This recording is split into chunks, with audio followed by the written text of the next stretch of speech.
Rod Rosenstein is scheduled to speak to lawmakers at a closed congressional hearing tomorrow on Wednesday regarding his conduct at the Justice Department. One America's John Hines has more from Washington.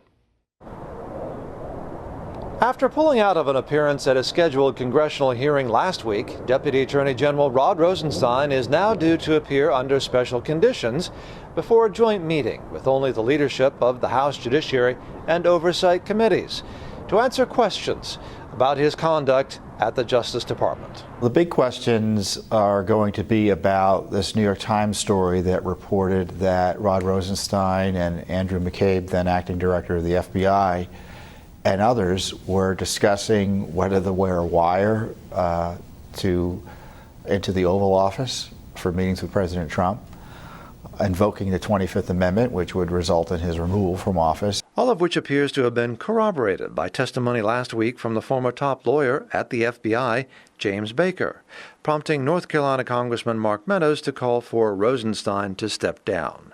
So the testimony could be informative, but the problem, according to Judicial Watch President Tom Fitton, is the public may never know. Well, the Justice Department doesn't think it answers the Congress. That's their attitude, it seems to me, and the special treatment that Rosenstein has been able to get in this questioning is just extraordinary. It's disappointing that the testimony is going to be behind closed doors, and it's not really clear exactly when Americans are going to see the testimony, because supposedly it has to be declassified, which, as we know, is just a recipe for delay and obstruction. Delay and obstruction from a department that Fitton says has stonewalled any inquiry into a scandal involving the targeting of the president.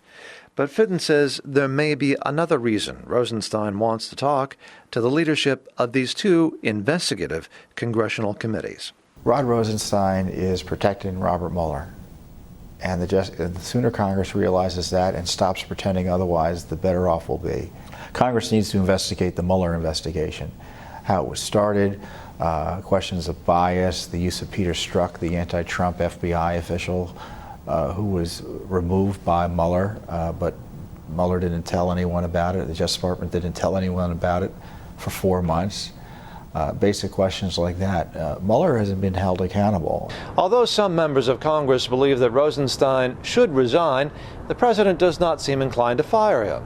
So Rosenstein may view part of his task, at least, at this hearing as simply calming Congress down. John Hines, One America News, Washington.